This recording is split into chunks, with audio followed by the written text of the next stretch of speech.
అసలుకి ఈ నిఘా వర్గాలు ఎందుకు ఫెయిల్ అవుతున్నాయి?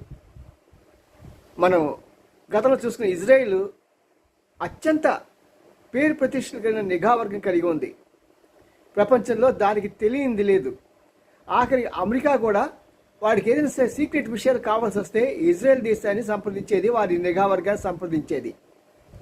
మరి అటువంటిది వారి కళ్ళు కప్పి పాలస్తీనీలు ఊచకోత కోసారు ఇజ్రాయేల్ ప్రజల్ని. ఎంత ఘోరమైన వైఫల్యం! అయ్యో అనిపించింది అప్పట్లో. మరి అదేవిధంగా రష్యాలో కూడా మరొకసారి నరమేధం జరిగింది.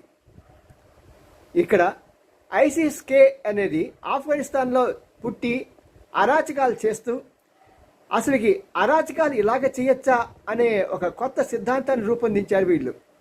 అమెరికా కూడా హెచ్చరించింది రష్యాకి ఇలా జరగబోతుందని, అయినా సరే ఫెయిల్యూర్ జరిగిపోయింది.